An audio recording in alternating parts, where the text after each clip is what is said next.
Good evening, beautiful woman. Welcome to Isaiah's Inspiring Evenings, a podcast full of goddess stories, witches' secrets, colors of women, and fairy seasons to integrate serenity, abundance, joy, and magic into your life. This is episode 72, The TooMuch Woman Travels in Time, episode 8, Lessons about Magic, Family, and Loving Life Altogether. I am Isabel, Creatrix, magico-pragmatic inspiration mentor, tech goddess teacher and traveling priestess, and this podcast aims to accompany you for peaceful and inspiring evenings. Isaiah's Inspiring Evenings is published very irregularly, and you will find more information and the references I am talking about on the website isabel.com. Subscribe to the podcast on the platform of your choice to be informed of the publication of each new episode. If you like this podcast, you can support it by leaving stars, blue thumbs, and reviews on whatever platform you listen to me. The TooMuch Woman Travels in Time, episode 8. Lessons about magic, family, and loving life altogether. Picture this. Athens, Christmas 1972.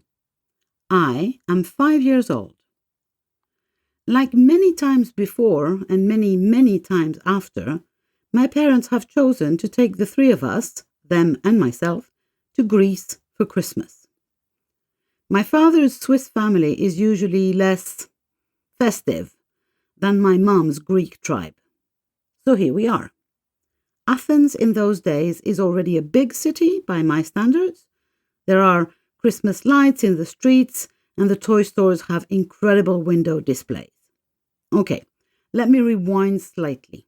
At the time, I live in a remote French village, or is it a remote Swiss or Greek village? I must say I'm not sure as we moved so much. And the mere idea of Christmas lights, or even toy shops, is that of a fairy tale. Oh, and for the younger ones around, 1972 means no internet, no smartphones, and for me, no TV at all.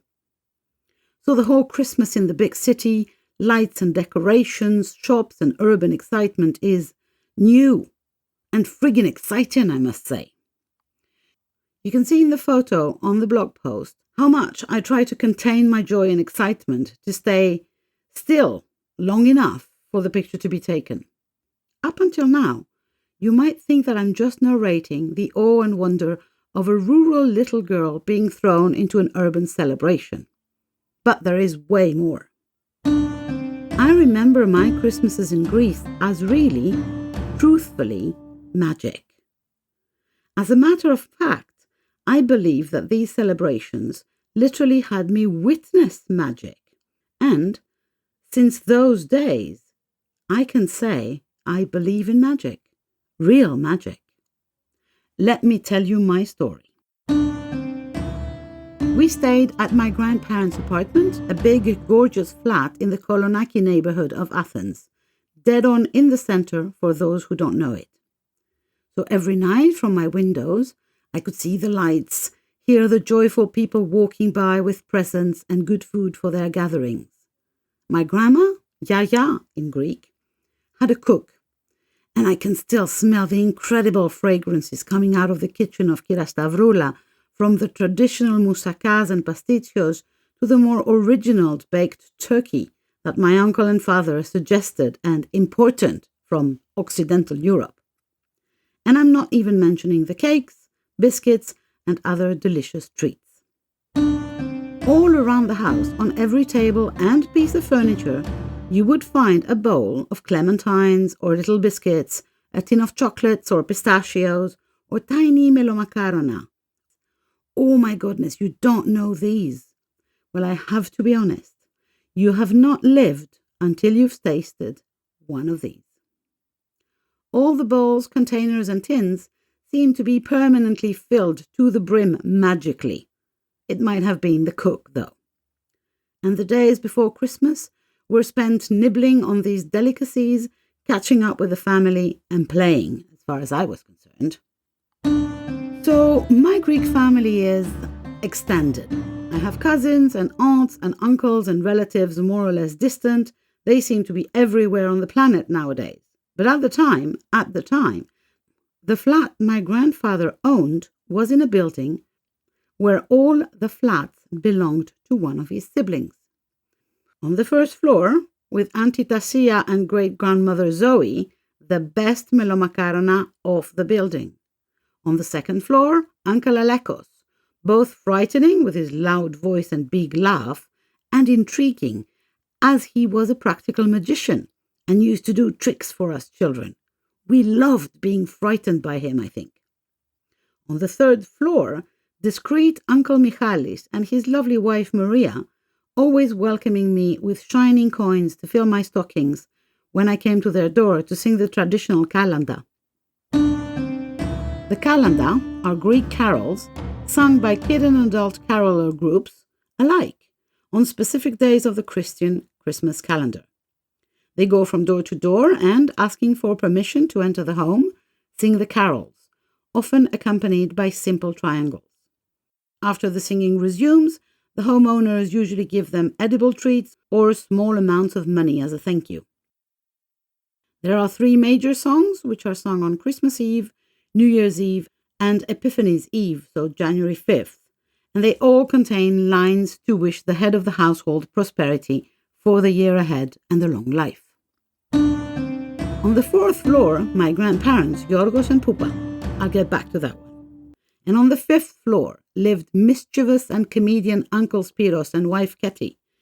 Their place was the one to go for jokes, funny stories, and laughter.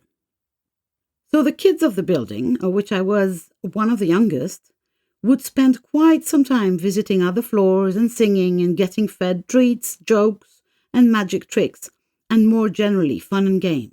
Oh, the memories. I believe the atmosphere in this building during the holidays is fundamental to my loving Christmas altogether. And don't even get me started with the decorations. A healthy competition would happen between the siblings of my grandfather, and you could be amazed by candle displays, wreaths, homemade stained glass windows, yes, more than one, and trees galore. The sheer magic and the wonder were out of this world for the 5-year-old girl that I was. But the 4th floor was my palace and my playground. Papus Yorgos was the patriarch of my close family, and Yaya Pupa the queen of the land. My mom, their oldest daughter, and my dad, an outrooted Swiss guy, permanently astonished by the lavish oriental style of the celebrations, seemed to consider that this was the place to be for the holidays, so I spent most of my Christmases there, with oh, so much joy and wonder. I got to spend time with Tiarita, who was happy to listen to the stories I constantly made up about my dolls and their travels. I got to play with my Auntie Elena, only 9 years older than me and still a teenager. I remember both of us getting the same talking doll one year for Christmas, a singing doll, whose one and only song we blasted for a week on constant replay. Ah, that little Perivolaki. I'm afraid everyone remembers it to this day. And then there were Zoe and Yanis, my aunt and uncle, young adults, freshly back from their British universities, smelling of books, laughter and tea and adventure. And I, the only real child on that floor, the little princess, the apple of the eye of my grandparents and of basically everyone. I am told I was a lovely, lively little girl, a solo child that was always happy and bright and bouncing around. And I believed in magic, all the magic, that of Christmas mostly. Like seriously, truthfully, I had reasons for that. All the adults around went out of their way to help with that, mostly my grandfather. Papus was crazy about me, and I about him. We lived very far apart, but he would record on tape, yes, I am that old. He would record stories for me, not classic tales, but stories he had written, which took place in Athens, and whose characters were toys. My Papus actually wrote Toy Story 30 years before the movie. The dolls from the Mr. Tsoka shop in Kolonaki Square would live huge magic adventures during the night, go to parties, to the beach, solve mysteries, fall in love, rescue dogs or other toys, and even help Santa on his deliveries. The tapes usually arrived by mail in October or November in France, where I lived, and I would listen to the stories on replay while drawing or daydreaming in my room for hours on end. The best ever storytelling. I'm just so grateful for the magic that he infused in my life. But that wasn't all. The way we do Christmas in my Greek family is as follows. On Christmas Eve, we eat, go to church or not, merry meet, and generally celebrate, talk, sing, and are jolly.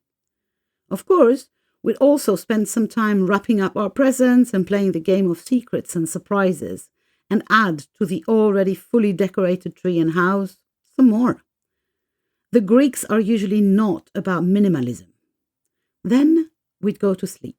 And on Christmas morning, we would welcome more family members, cousins, aunts and uncles and close friends, and we'd have a big breakfast all together.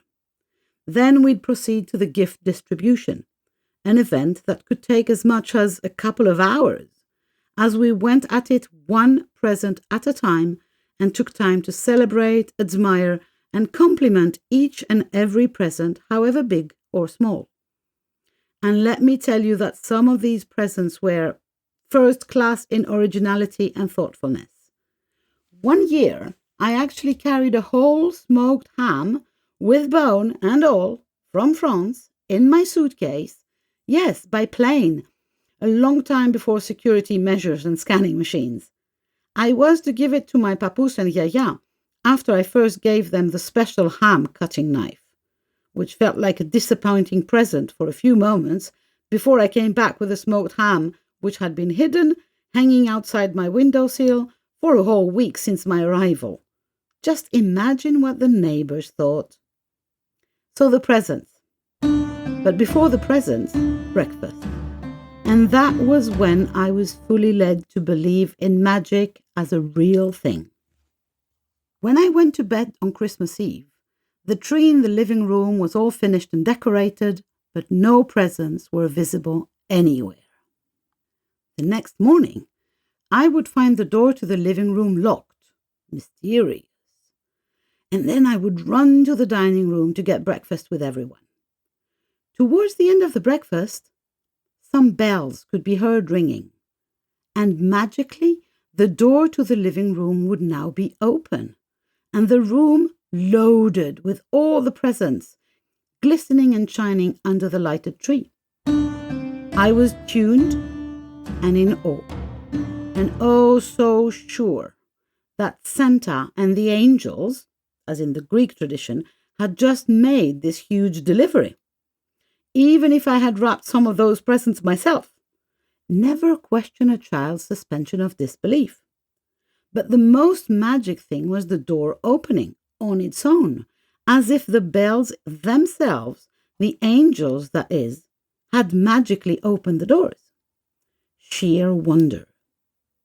It took me years to understand, although I knew it obviously, that the living room had 2 doors, and that my papoose would leave the dining room to go open one door from the inside just after putting up a record of bells ringing on his gramophone. For all those magical experiences of Christmas, for all the excitement, for all the enchantment, the heartwarming decorations and love-felt attentions, the beautiful illusions, the music, the community, the cuddly feelings, the wonder, for the awe, the comfort and joy, for all that and so much more. Christmas is to this day a favorite time of mine. After the presents distribution, we'd eat again. Then the grown-ups would go for their traditional afternoon naps, while the kids played with their newly received presents. And since we had travelled from far, this day was never the only one we'd spend together. We would usually stay 2 weeks in Greece and enjoy the family and the magic of the holidays. I have so much gratitude for each and every one of those people, and I miss the ones that have left for the spirit world every day.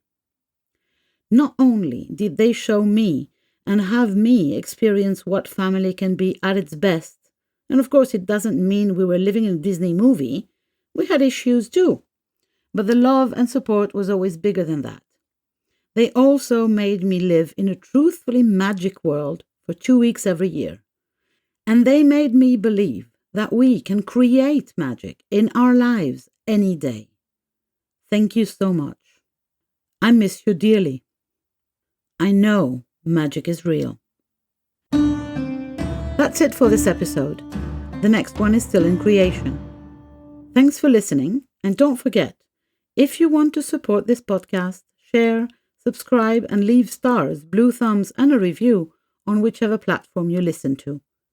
If you want to be accompanied in the change processes that life offers you, if you want to participate in the awakening of feminine energy in the world, live your life as a goddess, know the secret of witches, and apply the rituals of fairies in your daily life, contact me on my website, isaiahbell.com. You can also subscribe to my newsletter to be informed of all the news in the real and virtual world of Isaiah Bell. You will, of course, find this podcast on all platforms: Google Podcast, Apple Podcast, Spotify, etc., but also on YouTube and on my website, isaiahbell.com, on the podcast page,